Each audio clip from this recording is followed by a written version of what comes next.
All right, so for this lesson, we're going to be factoring trinomials using the AC method. The do now is the dots from yesterday, and dots basically just says if you've got perfect squares on either side of a minus sign, then you break them down by square rooting both pieces, which means it's going to be x minus 3y and x plus 3y. Again, dots starts out looking like this, the difference of two perfect squares, and where you've got one parenthesis being a minus b and the other a plus b. When we start doing trinomials using the AC method, what you need to understand is that the trinomials always are going to look like this. They're going to be ax squared plus bx plus c. What's happening here is the other day when we factored these types of quadratics, these types of trinomials, the a was always a 1.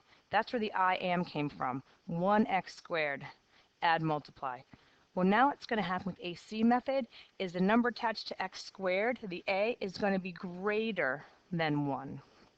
So let me explain the words because the words will be a little bit confusing, but if I highlight some of the words and then I do some of the problems, I think you're going to be fine. So what you're going to have to do first is find the product of A and C. Now product means to multiply. So you're going to multiply whatever the A value is and whatever the C value is. Then what you're going to do is find two numbers that multiply to that value, A times C, but at the same time add to B. So we need things that are going to add to B, there's B, but then those numbers have to multiply to A times C and add to B. Very similar to the I am. This part is where it gets a little bit difficult or more challenging, is where you rewrite the middle term b as two factors. That's step 3. Step 4 is you're going to split the 4 terms and factor each group. And then what's special or important about this is that at this point when you factor each group, one factor should be the same in each. So the parentheses should be the same in each. And then for your final answer, you're going to write your factors as common and then as non-common pairs. So let's see if we can figure this out. I'm going to write up top here ax squared plus bx plus c. And when I'm asked to multiply a times c, I'm really multiplying 2 times 12. Well, 2 times 12 is 24. So I know I'm looking for two numbers that are going to multiply to equal a times c, or 24. At the same time, you're looking for two numbers that are going to add to whatever's the b term. And the b term is just 11. So I want to find two numbers that add to equal 11. Well, the two numbers that do that are going to be a positive 8 and a positive 3. So when we start doing number 3, because we just did number 2 now, we found 8 and 3 to do that.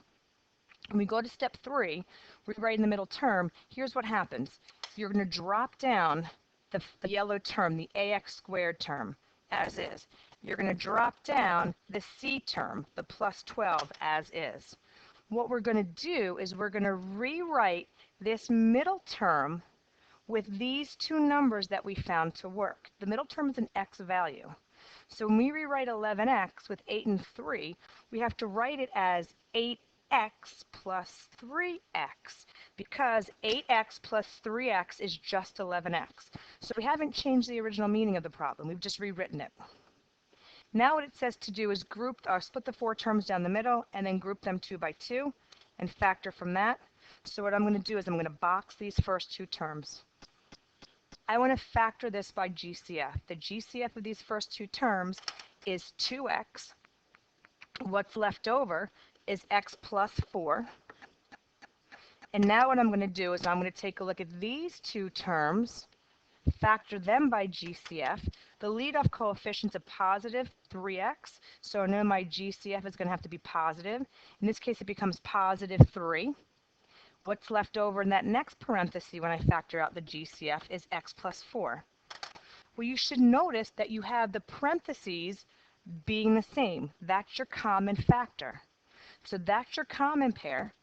The GCFs on the outside happen to be your non-common pair, and your final answer would look like this.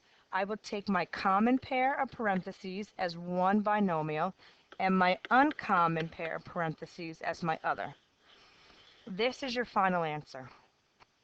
The question is, how do you know? So the way that you know is you can always check, and you can check by FOIL. So here's a check. Not requiring you to do the checks all the time, but it's important that you know how to.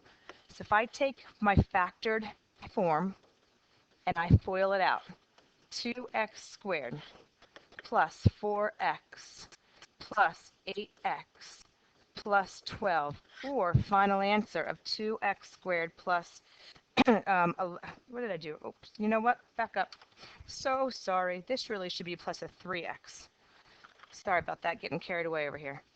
So then the final answer becomes 2x squared plus 11x plus 12. And that's what you started out with originally, and that's why you know that your answer is right. Okay? We'll try it again. We'll make sure that we do a few of these so you get the hang of the AC method. This one, AC method. Again, I've got to multiply A and C together. In that case, I need to find two numbers that are going to multiply to equal a 60. At the same time, these two numbers have to add to be what's in the middle, or the B term. So I need to add to equal a 19. Those numbers happen to be 15 and 4, positive 15, positive 4. So when it comes time to rewrite this polynomial, I'm going to bring down the A term, I'm going to bring down the C term, and I'm going to replace the middle term, the 19x, with the plus 15x and the plus 4x. Those were the values that I found that multiplied to 16 added to 19. Then I've got to factor each piece. I'm going to group this into 2 by 2. I'll take my first two terms. I will pull out a 3x as a GCF and realize that what's left over is 2x plus 3 plus 5. Sorry, 2x plus 5. And then when I group my next two terms together, my GCF here is going to be a positive 2 with what's left over as a 2x plus 5. And again, notice that there's a common parenthesis. And that common parenthesis is the 2x plus 5. The uncommon is what's left over, the 3x plus 2. So your final answer then is going to be the common parenthesis and then the uncommon. And there you go.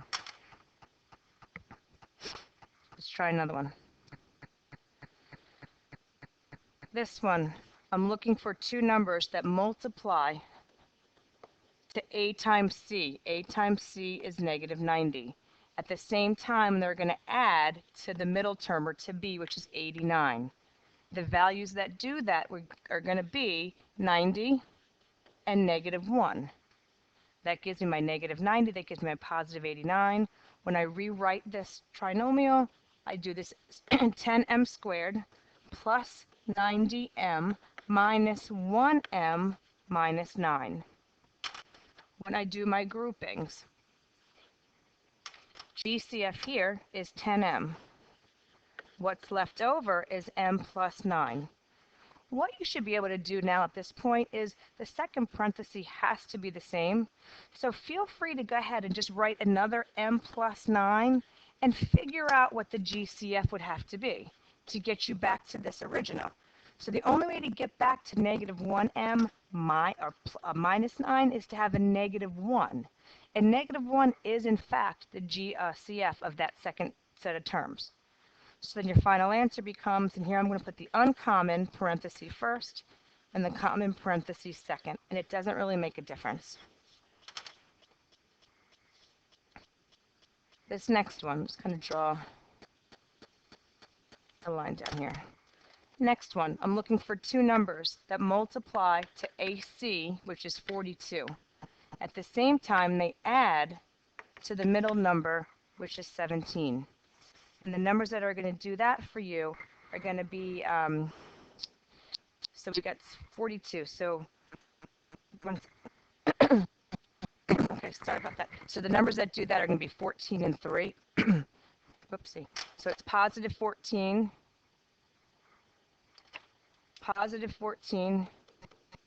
and positive 3. So those multiply to 42. At the same time, they add to 17. So when we rewrite this one, excuse me, it's going to be 2x squared plus 14x plus 3x plus 21. When you do your groupings, GCF here is 2x. What's left over is x plus 7. If you want, feel free to put x plus 7 in the next parenthesis. And then as you take a look at that grouping, you're going to have to pull out the GCF. And here the GCF is going to have to be a positive 3 because that gets you back to 3x plus 7. And then your final answer, x plus 7 to x plus 3.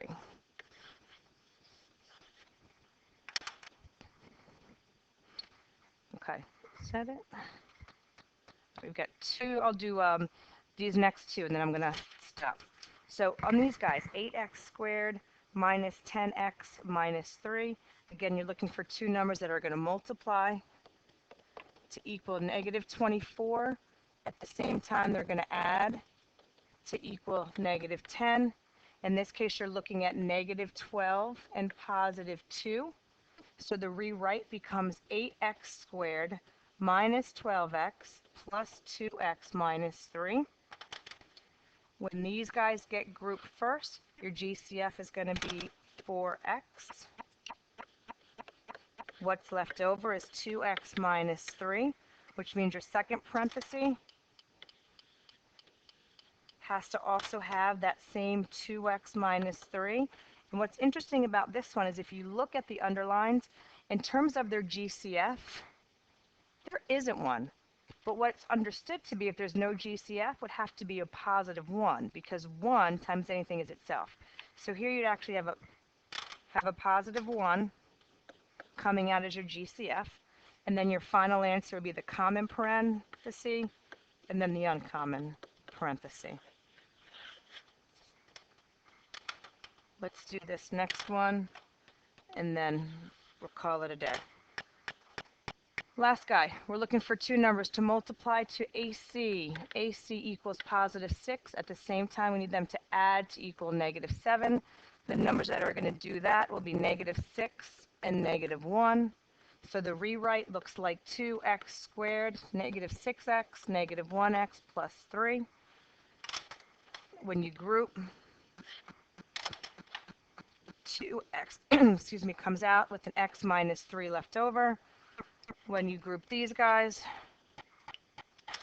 GCF is negative 1 with an x minus 3 left over, and then you get 2x minus 1, x minus 3.